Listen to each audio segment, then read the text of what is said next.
Today we're going to be tackling the enemy of productivity, procrastination. I used to do it all the time. I know you do it too. So let me share some game-changing tips that have helped me, and they're going to help you as well.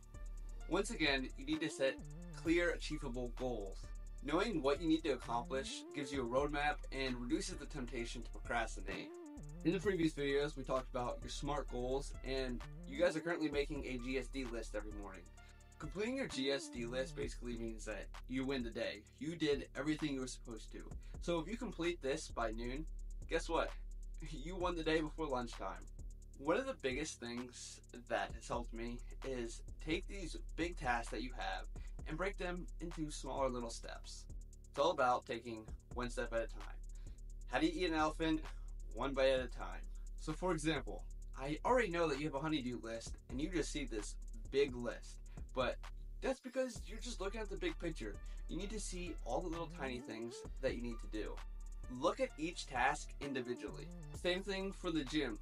So let's say that you want to lose 30 pounds. You keep saying, oh, that's going to take forever for me to lose 30 pounds. Don't look at that big picture, otherwise you're going to keep procrastinating. Say, how can I lose 2 pounds this week? Baby steps. So one thing that I strongly suggest you do is create a to-do list.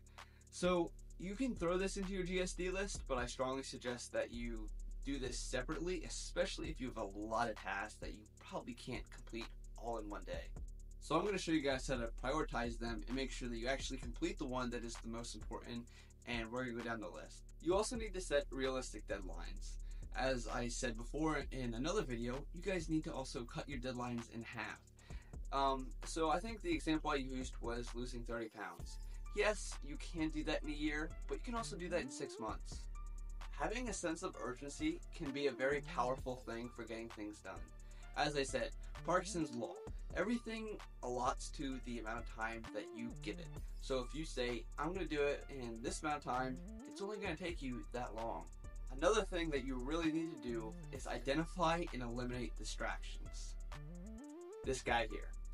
Whether it's social media, your phone, or that pile of laundry that you see, you need to create a maximum environment for productivity. Personally, I like to leave my phone in a different room when I'm going to be focusing on work, and I don't want my phone dinging a bunch of times and distracting me, because every time that thing goes off, I'm going to get a dopamine hit, and I'm going to want to pick it up and look at it. Have you guys ever heard of the Pomodoro technique? So what this is when you work in 25-minute increments, take a 5-minute break, and then work again for 25 minutes. This kind of breaks things up a little bit. That way you're not focusing on one task for a very long time and you don't get burned out. Something else that really helps is you need to find your peak productivity time. So for me, during the middle of the day is not the best time because generally I want to take a nap. You need to find the time when you're the most productive and schedule your most important tasks to be done at that time. For me personally, I like to do it in the morning or late at night. This here is mainly because everybody else is in bed, it's just me, and I can really focus on what I need to do. Remember to give yourself a pat on the back while you're doing it, because if you're not rewarding yourself after step A, you're not going to want to do step B, because why? You just put it off and you're going to procrastinate even more. So make sure you actually reward yourself for doing something. This also gives you a sense of motivation to complete step B. So if you complete step B, you're going to get XYZ.